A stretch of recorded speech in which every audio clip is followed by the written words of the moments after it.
गाजियाबाद में Punjab national bank पर सवाल उठ रहे हैं। मामला नेहरू नगर इलाके से सामने आया है।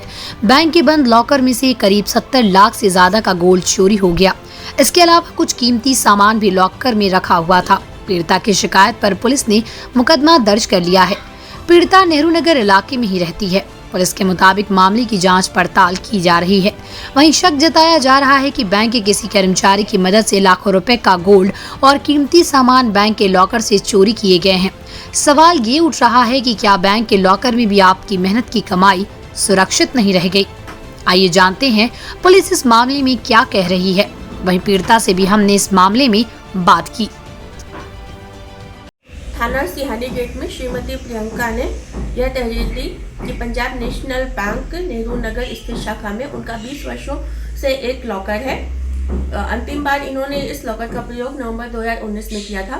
कुछ समय पूर्व जब वो लॉकर अपना चेक करने के लिए गए तो उनकी चाबी नहीं लग रही थी। 2-3 प्रयासों के पश्चात बैंक के अधिकारियों कर्मचारियों की उपस्थिति में जब लॉकर को तोड़ा गया तो उन्होंने पाया कि उसमें रखा हुआ उनका लगभग 65 से 70 लाख रुपए की ज्वेलरी गायब है।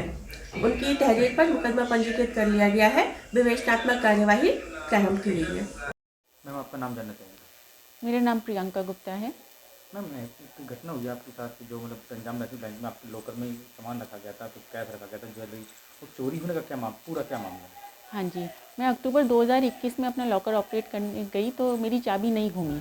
मैंने बैंक के एम्प्लॉयज़ जो थे उनको बोला कि मेरी चाबी नहीं घूम रही है, तो उन्होंने कहा कि आप हम बैंक लॉकर खोलने वाले को बुलाएंगे, तब आपको इंटीमेट कर देंगे, तब आप आ जाइएगा। मैंने कहा ठीक है। उन्होंने मेरा फ़ोन नंबर नोट कर लिया। काफ़ी दिनों तक उनका कोई रिप्लाई नहीं आया। मैं दिसंबर 2021 में फिर अपना बैंक लॉकर ऑपरेट करने गई तो सेम यही हुआ कि मेरी चाबी नहीं घूम रही है। मैंने उनसे कहा कि ये सेम प्रॉब्लम आ रही है, तो उन्होंने कहा कि ठीक है, आप हमारा नंबर ले जाइए और हमें कांटेक्ट कर लीजिएगा, और अगर बैंक लॉकर ऑपरेट करने वाला पहले आता है तो हम आपको इंटीमेट कर देंगे। उनकी तरफ से कोई फ़ोन नहीं आया। जो फ़ोन नंबर उन्होंने दिया था मैंने बहुत बार उस पर फ़ोन किया, लेकिन उन्होंने नहीं उठाया। फिर इसके बाद मैं 25 फरवरी 2022 को फिर गई हूँ।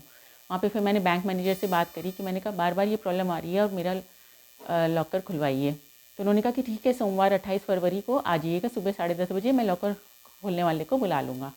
लॉकर खोलने वाला आया, उसने मेरी चाबी से काफ़ी बार कोशिश करी तो वो लॉकर नहीं खुला। उसने कहा मेरे को परमिशन दिला दो, मैं लॉकर तोड़ दूँगा अगर आप चाहो तो। मैंने कहा कि ठीक है, लॉकर तोड़ दीजिए। और जब लॉकर तोड़ा गया तो एकदम शॉक लगा मेरे को। उसमें मेरा सामान नहीं था।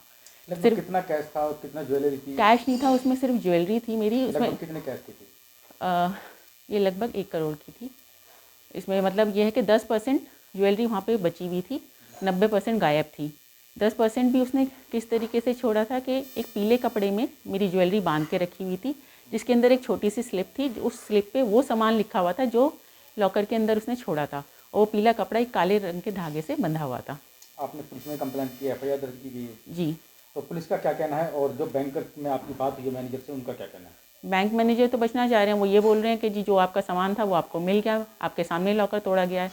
लेकिन ये बताइए कि अगर वो लॉकर मेरे पहले से नहीं खुला किसी और ने, तो मेरी चाबी क्यों नहीं लग रही थी? मेरी चाबी ओरिजिनल थी। उस मेरे जाने से पहले उसे शायद टैम्पर करा गया, चाहे तो डुप्लीकेट की से या फिर लॉकर तोड़ के नया लॉक लगाया गया, जिससे मेरी चाबी नहीं घूम रही थी। लोग पैसे रखने के लिए, ज्वेलरी रखने के लिए बैंक को सुरक्षित समझते हैं। अगर बैंक में भी इस तरह की घटना होगी तो किस तरीके से विश्वास रहेगा? वही तो, ना तो हम घर पे सुरक्षित हैं, ना बैंक में सुरक्षित हैं। और पुलिस का क्या कहना है? पुलिस छानबीन कर रही है।